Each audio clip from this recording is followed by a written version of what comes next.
Malison from MuchMusic.com, and I'm here with 2/5 of Motopony. Is that right this time? Correct. Yeah. But you like count for 2 members, kind of. That's what I've been told. I've never claimed that. Yeah. Yeah. So I brought you guys a mixtape. Nice. Wow. That's awesome. Thank you. What? That's great. I brought you a fluoride octahedron. I was hoping for one of these. So thank you. Yeah. This is a natural crystal that grows this way, and I want you to have that. Thank you very much. Does this bring me balance, or it's just really nice to look at? It's going to bring you what you wish for it to bring you. So, just hold it in the palm of your hand and you get one wish on that. So, use it wisely. I will. I'm going to hang on to this. Thank you. So you guys are a new band. The album is doing really well. How did you get together? We met through a mutual musician friend about 5 years ago, working on a record of his. I was helping produce and he was helping write lyrics. We kind of connected then, and then we didn't speak to each other for 5 years, and we met through the same guy at a songwriters dinner that he was putting on, and he played a song and I played an instrumental piece that I had been working on. We kind of decided to just see what would happen if we put them together. And it worked, obviously. And Daniel, you got into music quite late in life. How did that happen? I don't know. I think I was attempting to find my voice in a lot of different ways. I tried fashion design and graphic arts and painting, and a lot of that was just sort of me making ends meet while I discovered what I knew I was looking for and wasn't real sure about. And I thought for a long time that it was music, but didn't have a lot of confidence in that arena. And eventually my poetry sort of evolved to the point where it was songworthy and right about the right time. I ran into this genius here. So You guys have some of the most poetic tweets I've ever read. Who is running the Twitter? That's me. I'll take credit for that, yeah. Thank you. What? Do you have one in particular that you enjoy? I'm going to write one about you now. I'm very excited about that. Gave her an octahedron. I said it was Dr. No, I'll think about it. I'll figure it. Now, you guys are all from the Seattle area. And of course, when people think Seattle, they think of grunge and Nirvana and Pearl Jam. How much did that influence you guys growing up in that area? I didn't get to listen. Huge. That's good. You should talk to him. I didn't get to listen to those records when I was little. When I was 12 years old, 13, 14, we'll say, I remember there's a specific moment when I was in my room. I was listening to probably Heart-Shaped Box, and I thought to myself, someday I will affect young people in the way that this is affecting me, because it was opening my heart. It was like, I felt like through his gibberish, whatever he was trying to say to me, it was coming through. And I felt, I just wanted to make people feel like that. So grunge was huge influence for me. Now I don't think it ekes into our music necessarily. I'm not as depressed now as I was then. I think the future is a lot brighter. Yeah.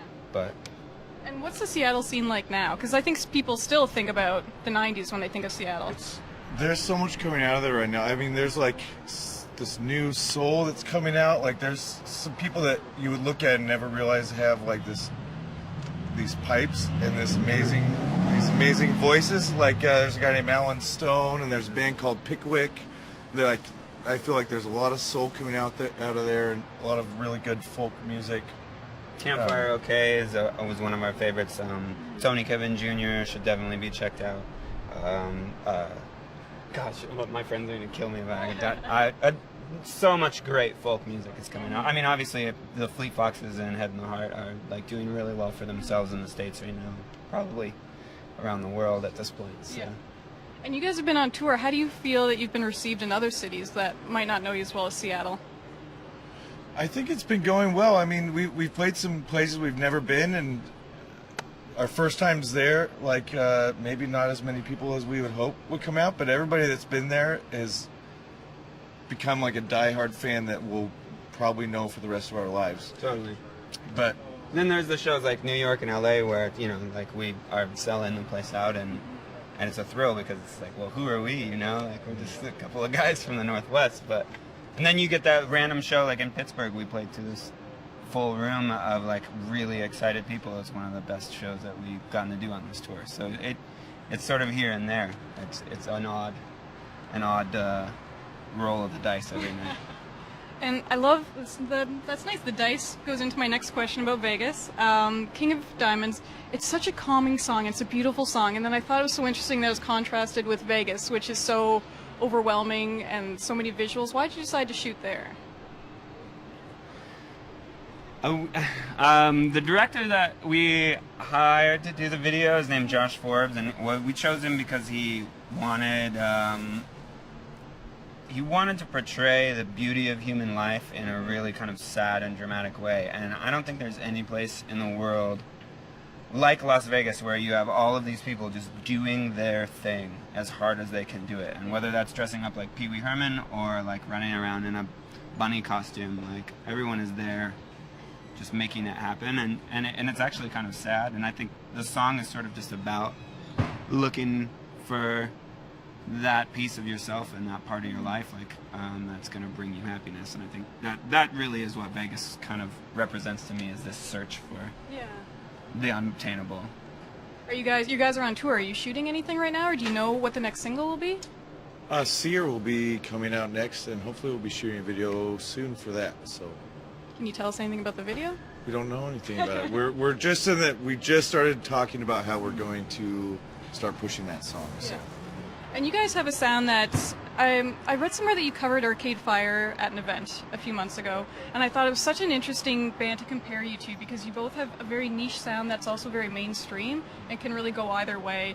And you do have some support from mainstream things. You're a pick of the week with Starbucks, and some actors and actresses have tweeted about you. Olivia Wilde said that she loved you guys. What do you think of that attention when it comes from kind of the mainstream area?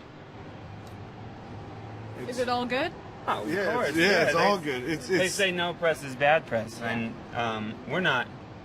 Indie is such a deceptive term. You know, I don't think any band is an island. I think we're all in this world, and we all need to work together. And it doesn't bother me if you're a corporation and you're into what we do, because we're doing it with our whole heart. So if that's attractive to you, then you're probably somebody that we want to hang out with and work with. It doesn't bother us at all. And Olivia Wilde is probably one of the most beautiful women on the planet. So like, well, who would be upset about? It was pretty cool. I didn't see Cowboys and Aliens, but like thinking about going to see that and watching her. You saw that movie. Yeah, well, like, yeah, I did. Did you just think about how you have like connected, you know, like with her? Because I'm in like the a real cowboy and an alien. Was that what you're saying? I'm just saying, like, seeing someone on the big screen and knowing that she's heard your music and loved it, like, No, that's Tron. pretty awesome. No, immediately I was totally. like, Tron. Yeah. Yeah. That's the Olivia Wilde that Yeah. I want to remember Yeah. forever.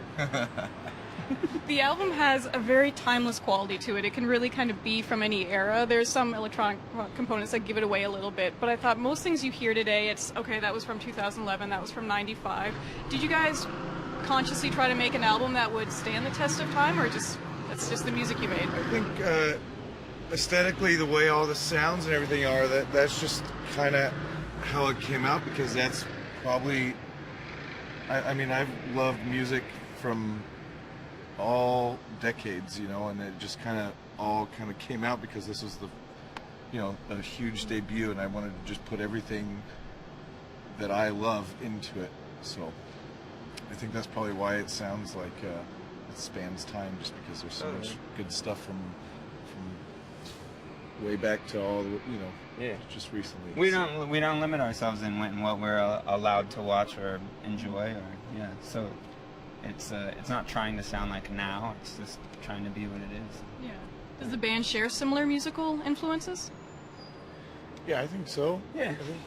There's also stuff that we disagree about too, which is fine, and it's like, it's nice to sort of explore like music that you wouldn't necessarily like choose to wrap your mind around, but but I'd say, like, we all love the classics, the Beatles, Led Zeppelin. Like, we listen to a lot of Black Keys in the van. We listen to a lot of Spoon in the van, I'd say.